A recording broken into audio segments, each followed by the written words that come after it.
Marami ba nagsasabi na pangit ang anak mo? Panoorin mo hanggang dulo itong video ito, bakit ganyan ang tanong? New day guys, new parenting content na naman po tayo. At ngayon ang shocking statement natin, marami ba nagsasabi na pangit ang anak mo? Guys, baka galit kayo sa akin ha. Ang pangit na tinutukoy natin ay hindi sa mukha o katawan ng bata, kundi sa ugali. Yan yung bastos magsalita, o kaya naman walang respeto, o walang pakialam sa iba.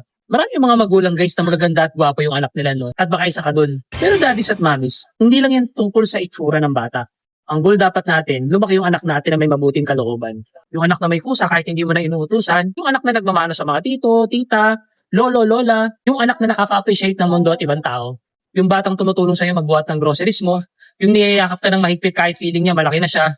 Ultimately guys, yung batang pinagtatanggulan tama at maganda ang trato sa ibang tao. All this time guys, no, akala ko sapat na mabait ang anak ko sa bahay.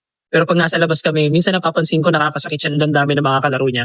One time, sinabihan niya ng fat dog yung isang service crew ng isang fast food. Doon ako napatigil guys. Napaisip ako kung saan ako nagkulang para turuan siya maging mabuting tao. Kaya guys, no, wala sa itsura ng anak natin, kahit maganda at gwapo pa yan, yung tunay na may pagmamalaki natin. Kundi sa kung ano ang pinapakita niya sa labas ng bahay natin. Makikita mo yan sa paraan niya magsalita, sa pagkilos niya ng disente, at sa pag-usap niya na may sinseridad sa ibang tao. At syempre, yung maintindihan niya na dapat hindi mangutya ng ibang tao kahit meron siya nakikita na nakapuna-puna. Na dapat marunong din siya magpreno, lalo na kung hindi maganda yung sasabihin niya. Tayo bilang magulang, magtuturo sa anak natin. Hindi lang tayo nagpapalaki ng bata. Naguhubog din naman tayo ng mga future ng mga dalaga at binata. Later on, magiging adult din, na katulad natin. Na nire-ready natin ang mga anak natin na puno ng pagmamahal, puno ng simpatsya at puno ng empathy. Tsaka may integridad, hindi mawawala. Ito po ang tandaan natin guys, no? Ukupas ang ganda ng mukha. Pero ang pagiging mabuting tao ng anak natin, maaalala ng mga tao yan. Yan ang pangmatagalan. Kaya ang paggagabay sa anak natin na maging mabuting tao, yan dapat ang itinuturo natin sa kanila. Lesson learn natin guys, no? Ang paghubog ng ugali at karakter ng anak natin ang pinaka-importante. So ang acronym po natin para sa araw na ito ay tatawagin nating puso.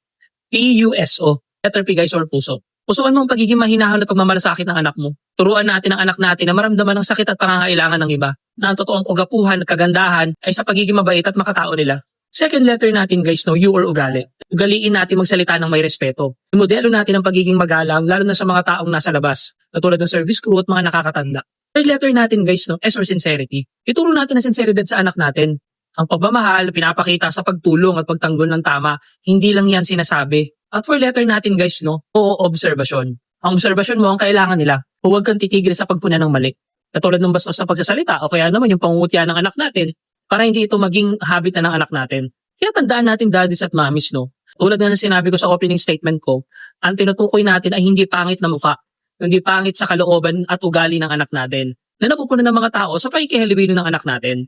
Kaya habang maaga pa at kaya pa, hubugin natin ang anak natin. Dahil dadali ng anak mo ang mabuting ugali at mabuting puso hanggang pagtanda niyan. Ikaw daddy at mommy, anong simpleng aksyon ang ginagawa mo araw-araw para turuan ang anak mo maging mabuting tao? I-share mo naman yung routine mo para makatulong ka rin sa iba.